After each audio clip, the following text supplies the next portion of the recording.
Good evening, ladies and gentlemen. How are we? What a beautiful, beautiful day it is in Australia right now. Lovely. The sun is shining. There are birds chirping. Beautiful day, beautiful day. What's not so beautiful is the chart. Oh my goodness. Oh my goodness. What's been going on, guys?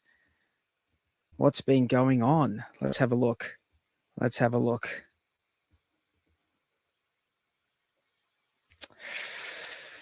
We have HEX at under a cent, 9.5 cents with a 20% dip.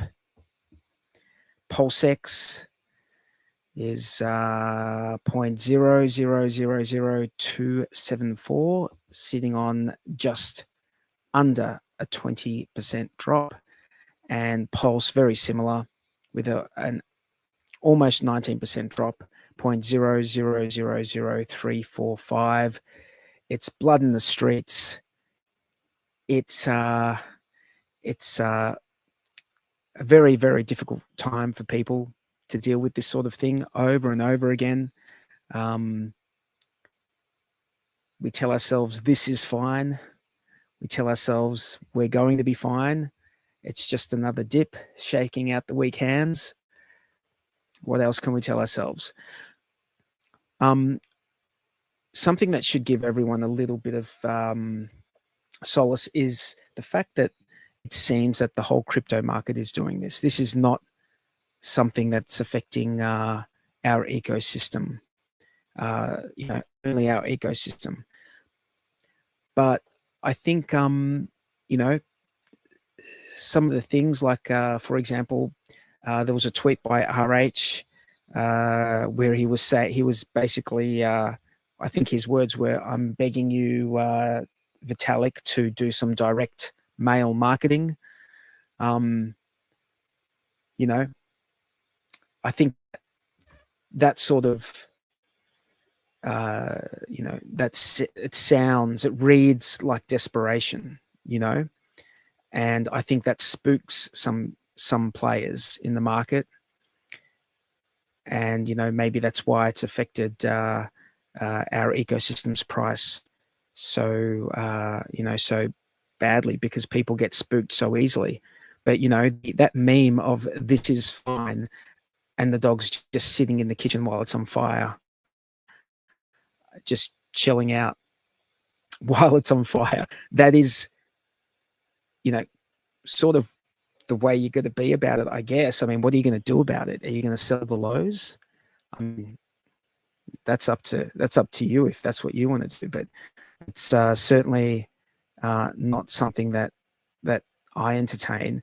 If anything, I always see these dips as an opportunity to, lower my average buy-in price. And sub 1 cent HEX on PulseChain, I think a few people didn't think it was going to, come back down. It looked like its head under the 1 cent mark. I'm not sure if it actually went below the 0.9 of a cent or not. I haven't looked at the chart, but that's something that we can do right now, I guess. Let's see if this will let me do it.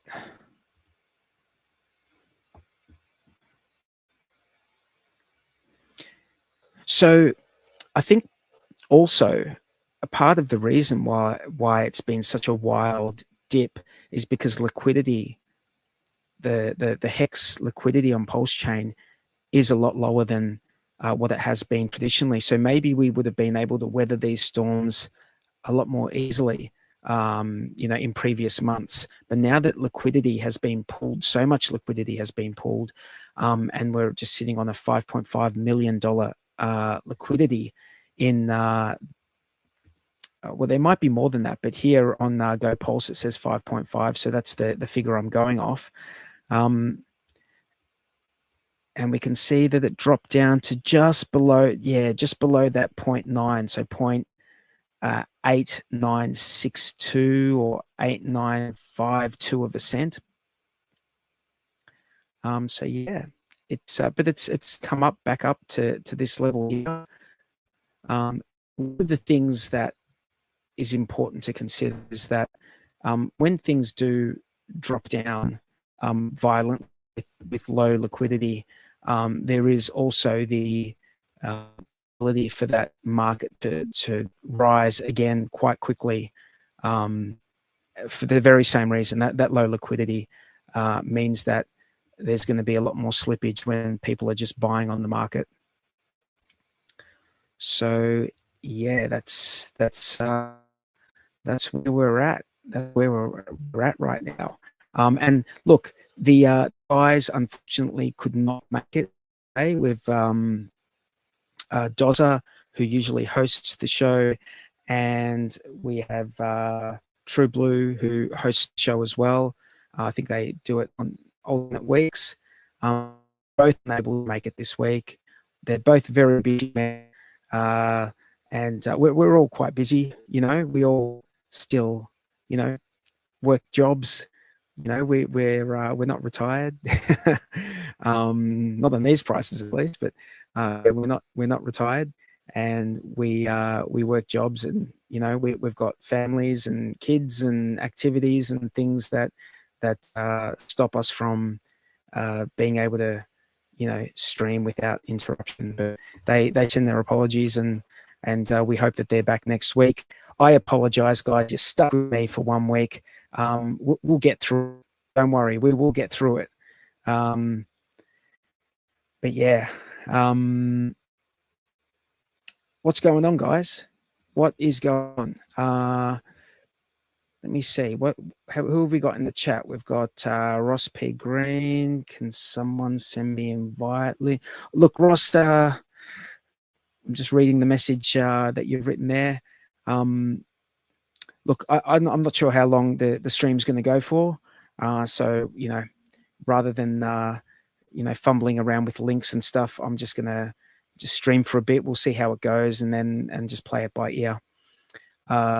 So g'day to you, Ross. G'day to Clintrons, McNuggets, Mango Junkie saying, this is not fire. No, this is not fine, he's saying. Yeah, it's no, it's not. But you know, it's not, but it is. It's fine. It's fine. We've been here before. You know, it's been cheaper than this before. 52 years to shake out those weak hands. I'm not going to live that long, says Nathan Sherman. And Cone Borgs, what's going on, mate? Intergenerational wealth. Yeah. Well, you know, I think the next generation is going to get to Mars and beyond, the way things are looking at the moment. So perhaps interstellar generational wealth. But yes, look, it is what it is. It certainly doesn't help. It certainly doesn't help that you know, Ethereum is not doing well at all. We should probably bring something up. Let me see if I can bring up. Well, just before I do that, though, I'm going to bring up something to do with ETH. But before we do that, let's just have a look at what our perpetuals are doing. As you guys know, I'm a big fan of perpetuals. I think that they're a great way. And look, everyone should do what they think is right.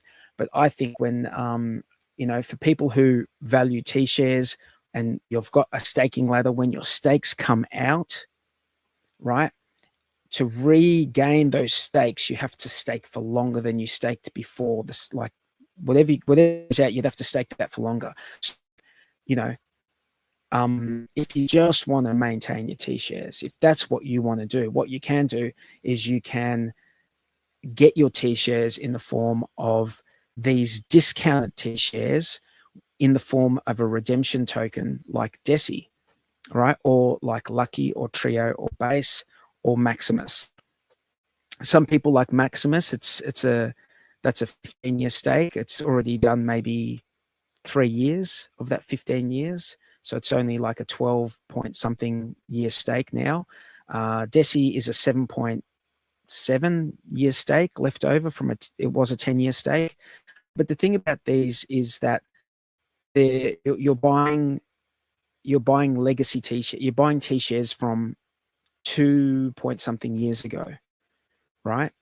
And you know, so they're essentially discounted. However, you know, you have to be aware that if you're buying that redemption token, you should probably be willing to wait out 7 years and redeem it at the end, you know, if that's what you plan on doing. If you really just want the T-shares, which is why I like them. I don't like them as some sort of speculative play. I like it as a way of regaining your T-shares when your stakes come out. And then you will find that if you do that, that you will have like leftover liquid HEX, and then you've kept your T-shares, like you've regained the same amount of T-shares, but then you've got like this leftover liquid amount, and then you can do whatever you like with the liquid amount, like, you know, perhaps wait for an all-time high, or do short-term stakes, but that is maybe less, you know, less of an option these days because the been dramatically reduced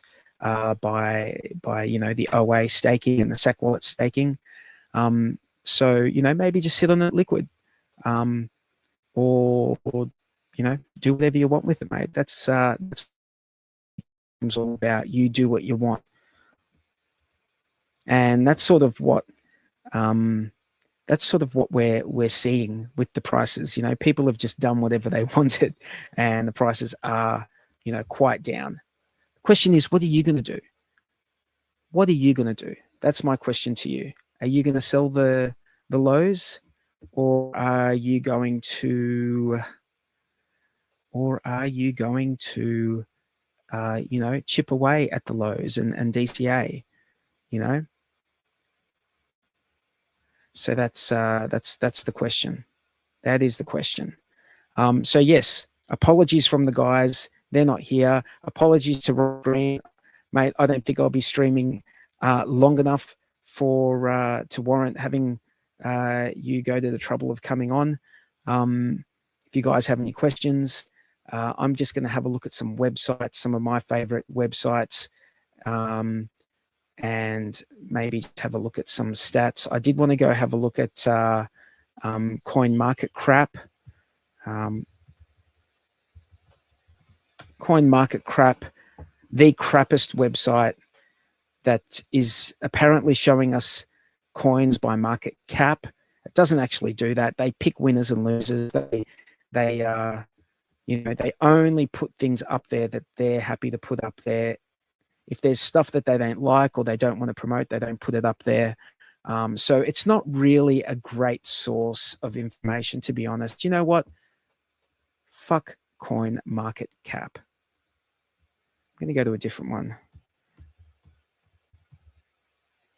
Coin Pack Pre. We'll see how this one's going. I remember this used to be a site I used to visit in the past. I wonder what this one says. Yeah, I don't know why I typed in Coin Market Cap. Screw those guys. Bunch of turds. Okay, Ethereum. Check out Ethereum, and we'll check out Bitcoin. We'll see what's going on. So Ethereum is just performing, you know, so poorly, and it is like, it is so far.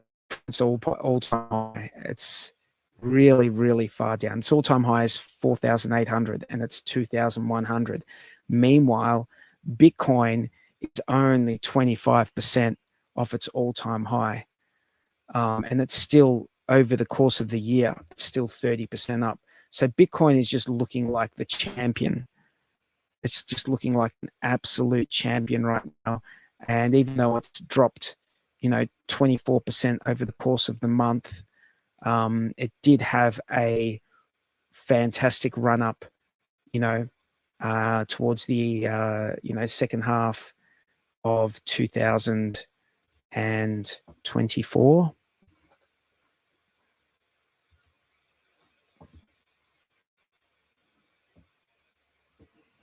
Let's have a look here.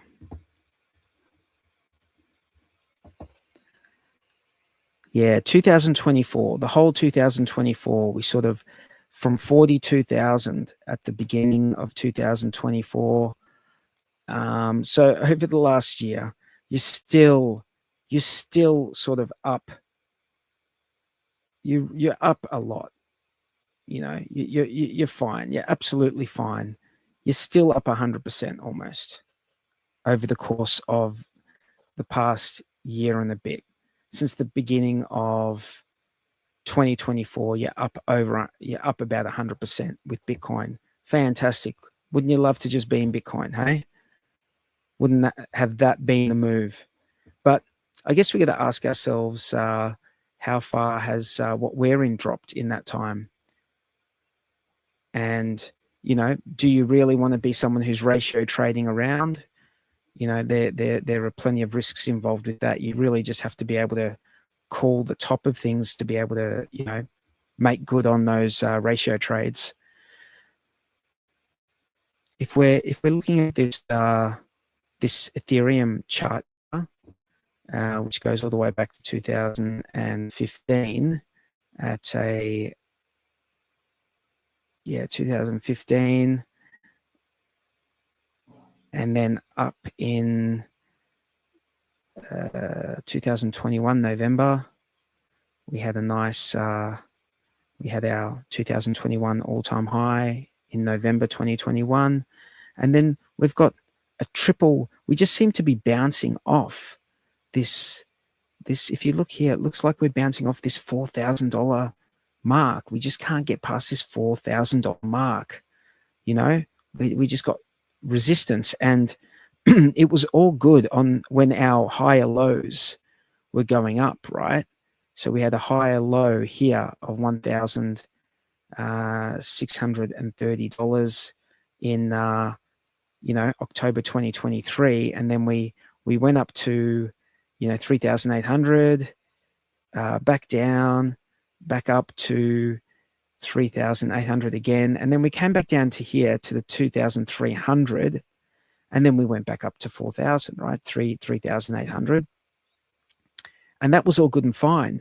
But recently, in the last like week, we have dipped below this higher low from September 2024. So that's not looking great for Ethereum.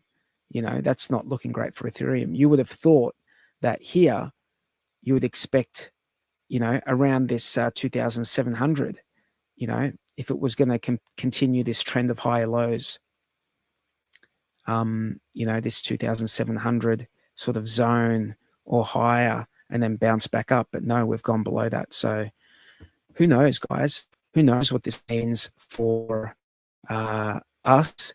We do know that Ethereum is very much it's tied to us, and I don't mean tied like we're tied to it in terms of, you know, what Sacrifice wallet has and what it doesn't have.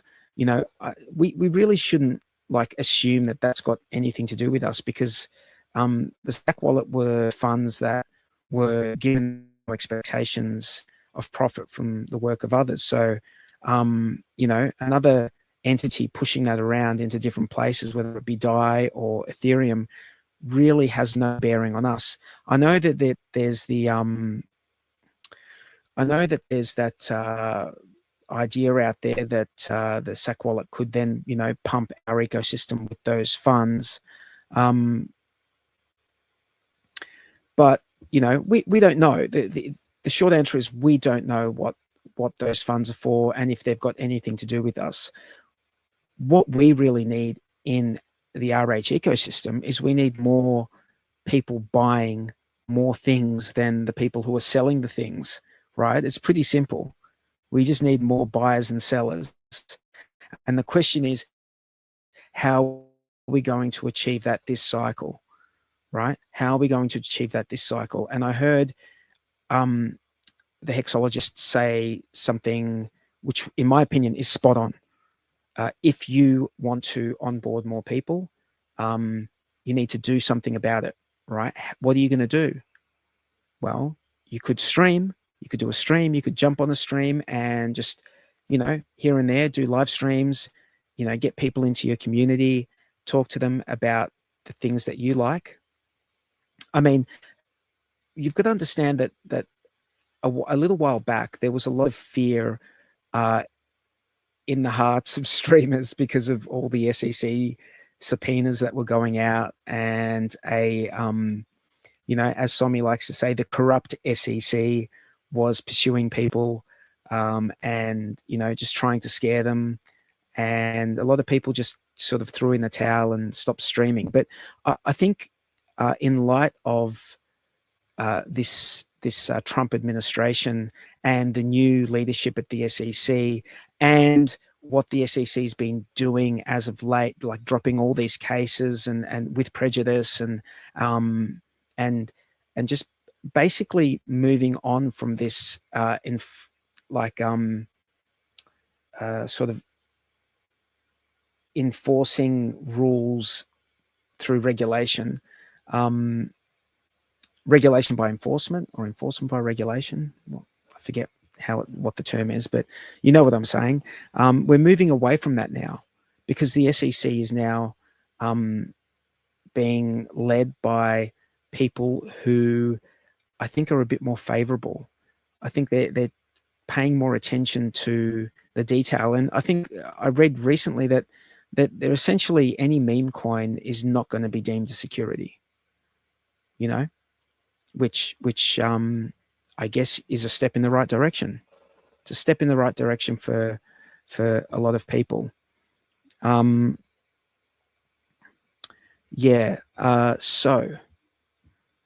let's have a look here. Who have we got in the chat?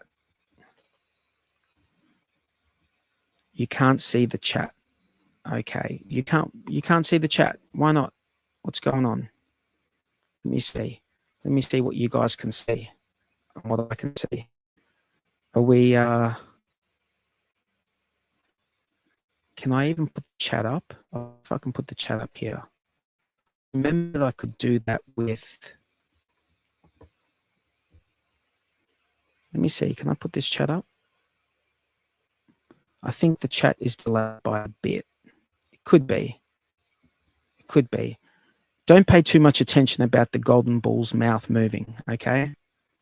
It's not, this is not high definition,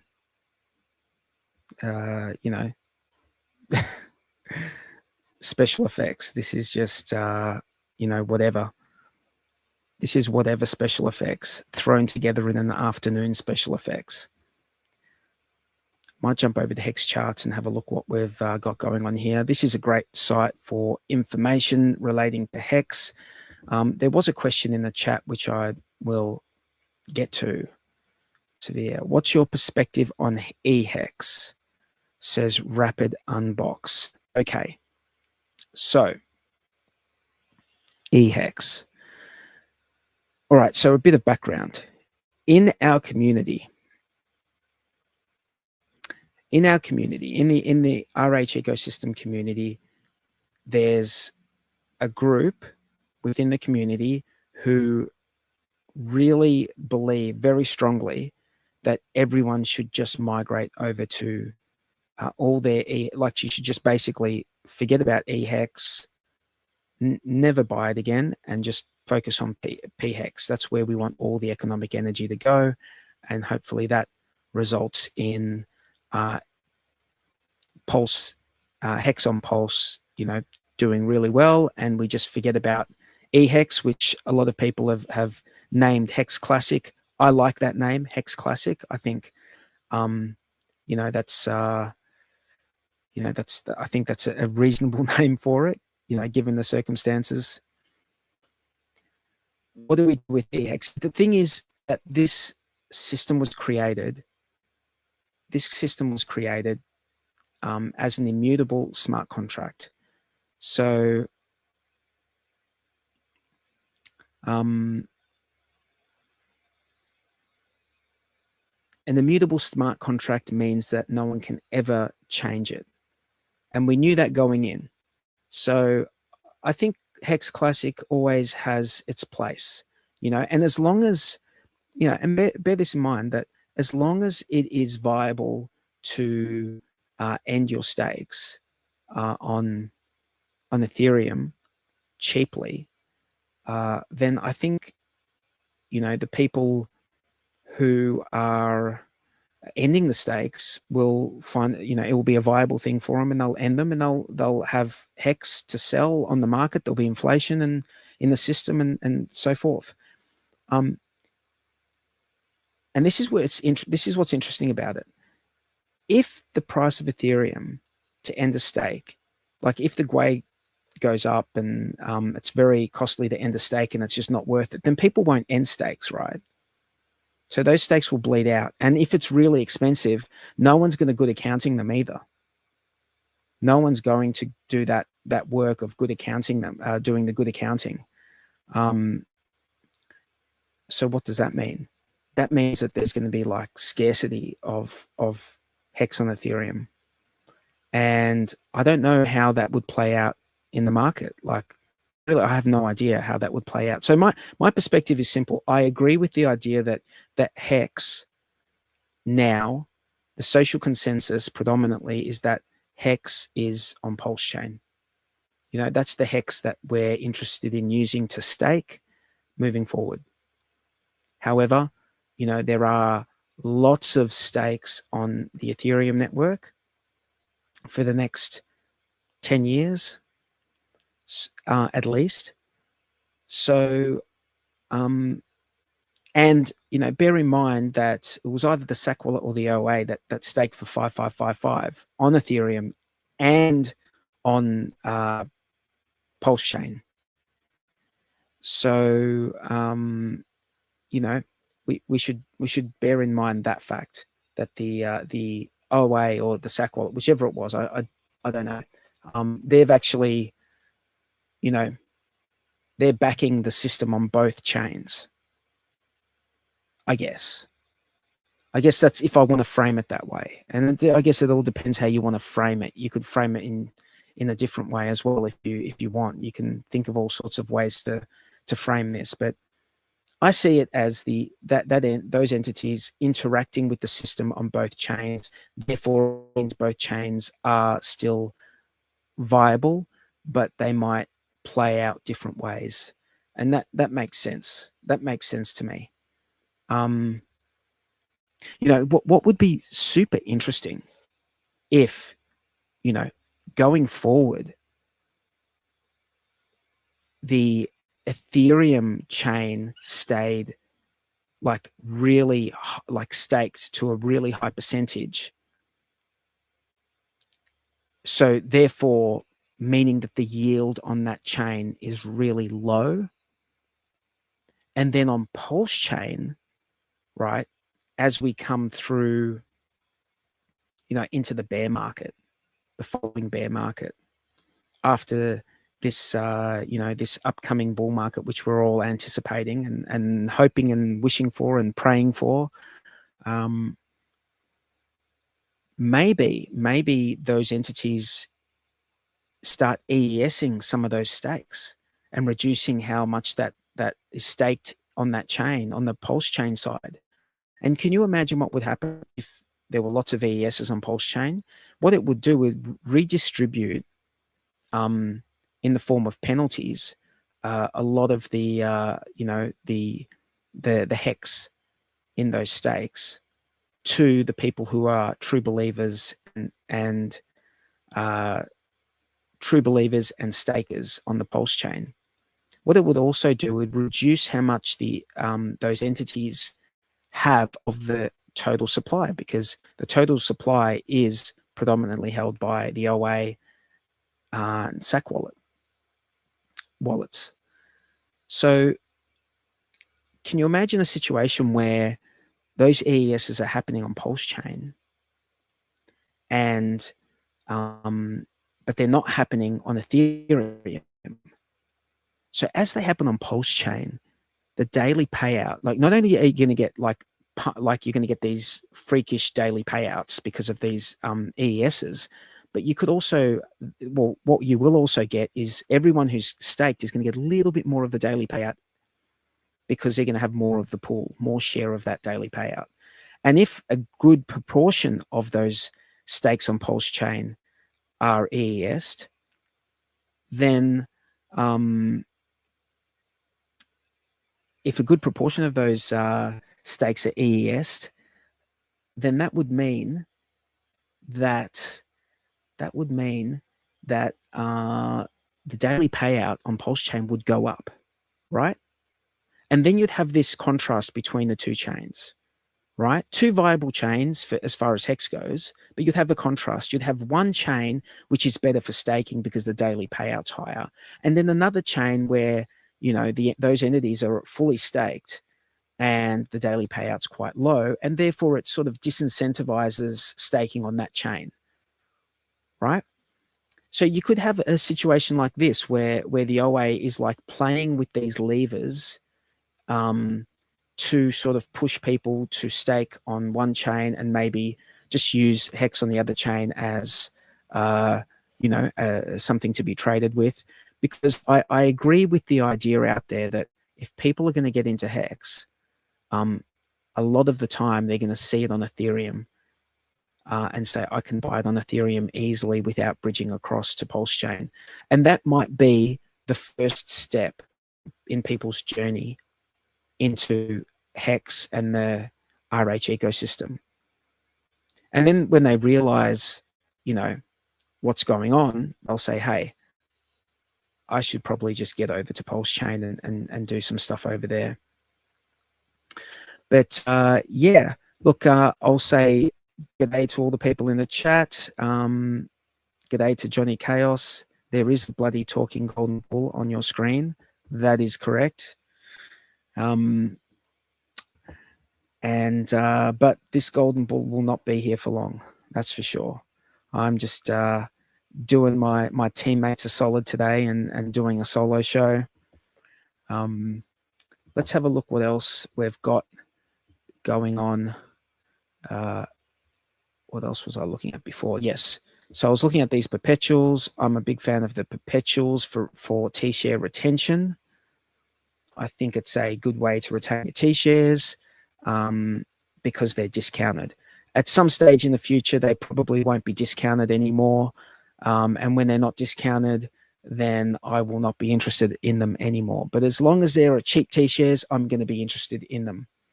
And I actually see those perpetuals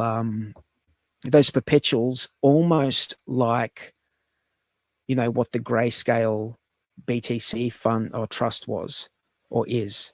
I almost see them working in that similar way, that there'll be times when they're at a discount and times when they're not at a discount. But yeah.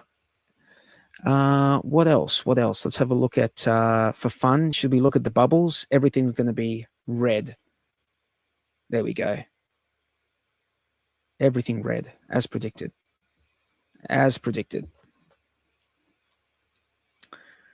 And that's it, guys. So unless anyone's got a question or, you know, a comment or something for me to read, I've been here for about, half an hour. That's about the limit of my talking to myself ability. I don't think I can go much further. I appreciate everyone coming along and participating. And hopefully next week, the boys will be back because I much prefer talking shit or talking bull crap to the guys than I do by myself. But I did have something I wanted to show. Let me see if I can find it. Hey, do I even have it here? Do I even have it here? I do. Let me play this. I thought this is like your, this is a very, very typical Australian. Let's see if I can find it, hey. I love this. I saw this today and I loved it. Let me see if I can get my hands on it. Where is it? It's a link.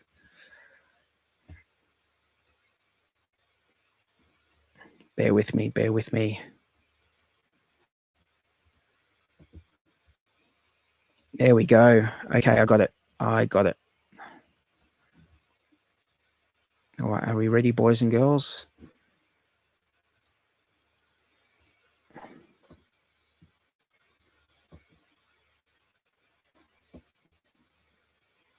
Tell me if you haven't got audio.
Could you guys not hear that?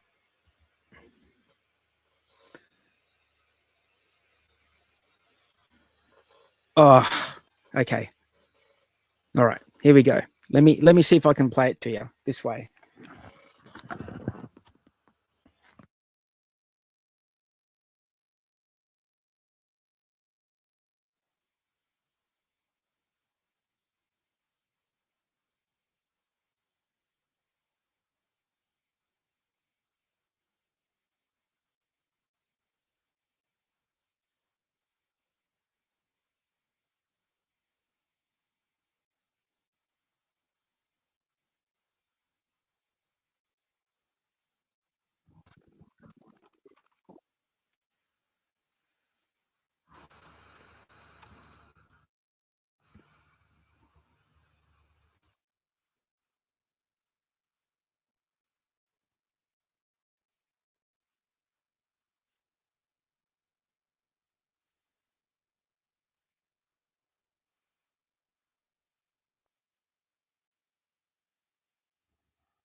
All right.